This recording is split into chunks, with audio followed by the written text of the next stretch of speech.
Hey everyone, we are in Vegas. We are checking out the all-you-can-eat buffet in the Palms Resort. What we're gonna start off today is just going over the food sections, a little overview, just showcasing what they have at the all-you-can-eat buffet at the Palms Resort, and then we'll kind of get into the details and the review about it. So yeah, here's the revival section. It was supposed to be more of like a refreshing, healthier area of the buffet, but really not a buffet. Am I really trying to eat healthy? No, not really. But yeah, but there were some pretty good things here, like the Southwest quinoa. I thought was pretty alright.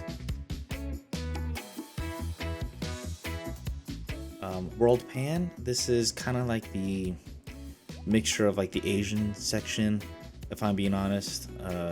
So you had your shrimp and chive dumplings. We did go on a Thursday, which they had their all-you-can-eat lobster and crabs. Some more items over here, your dumplings, fried rice, some noodles, kind of basic stuff like that. And then in the middle, you have the roastery, which was like the meats and everything like that. So you had some aquapazza, not sure what that was, some chicken strips, basic stuff right here, collard greens, the mac and cheese, which was okay, some gravy and mashed potatoes. Here you have your prime ribs, some casserole esquites, which I wish they were a little bit sweeter. They're a little bit on the sour side for me, but yep. And then you have the hearth, which was kind of a mixture of things. Latin food on the left side. Here you had a birria ramen, which was alright, it was okay. Some salmon, but they also did have more lobster on this side. Pretty good stuff. You had your Thai seafood, some pizza. Again, this side was a mixture of things, so it wasn't really like one thing in particular, but there was a lot of different food items, which was nice.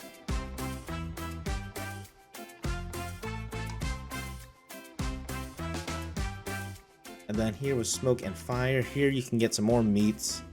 You got your cornbread over here.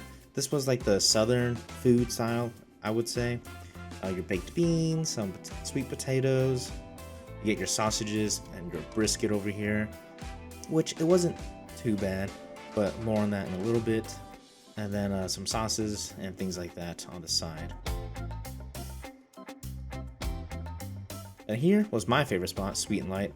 You can get your Dole Whip ice cream or vanilla ice cream and a bunch of different kinds of pudding and desserts like gelato over here.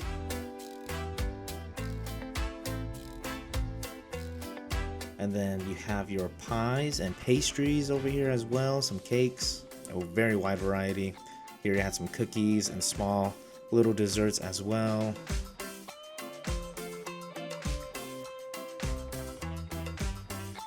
Some mousse items, but yeah, a lot of different stuff, and it was all, very sweet and tasty.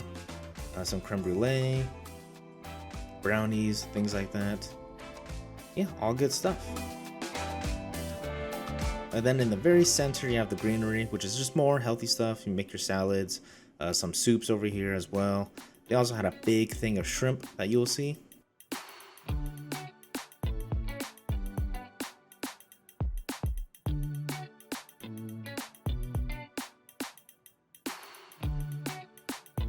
But yeah, so that was all kind of what they had there. A lot of basic stuff, but a lot of interesting things as well. What you see on the screen is just different food items that I got. I don't think I'm gonna go into like an in-depth food review of each item, but I will say in general that this place was really a hit and a miss for me.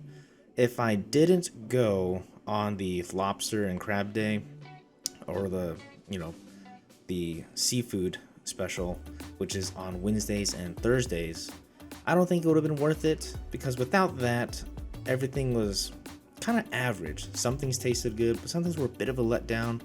Like the prime rib was quite a bit of a letdown. The brisket was also just overly salty. But again, the lobster and crab legs, that was pretty good for all you can eat and everything.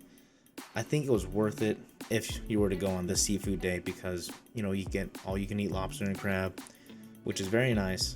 And the quality of it, it's pretty good. Like, it's not disappointing. It's not, obviously it's not like the best thing you can have in the world, but if that's what you're craving, lobster and crab, I think it's worth it.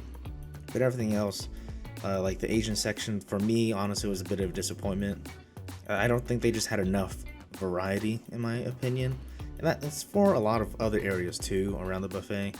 But like I said, the dessert was honestly like the best part of the buffet.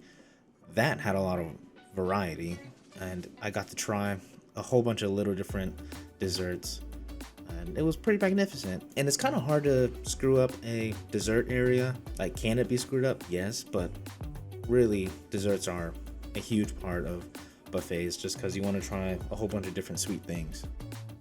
But again, the food overall, I would not say it is the best. But out of the buffets that I've been to, such as the Wynn Buffet, the Caesar's Palace Buffet, Bacchanal, and this one, I would say this one out of those three ranks at the bottom of the three. For me, I think the Bacchanal is the best. That's just where I land for me. For you guys, it might be a lot different. But is it worth it? I think this place is a lot easier and more accessible to get your seafood, whereas the Bacchanal, it's very hard, it's very packed, it's so popular that sometimes it's hard to get your crab legs and lobster. Whereas this one, it was very efficient and very fast, and it's not as packed to get your lobster and crabs. That being said, it's only on Wednesdays and Thursdays. But again, the food here is pretty average. You are paying, over $60 for the seafood buffet, which includes everything else too. So if that makes it worth it for you, then more power to you guys. Again, my favorite thing in the world is the soft serve ice cream, and this place delivered. Not many buffets that I know of even have soft serve ice cream, and this one was soft. So the fact that it was this soft is just amazing. And they had like the pineapple flavor too, which was just even better. But yeah, guys, that is my overview of the Palms Resort Buffet. I hope you guys enjoy the video, and we'll catch you in the next Cozy Experience. Peace.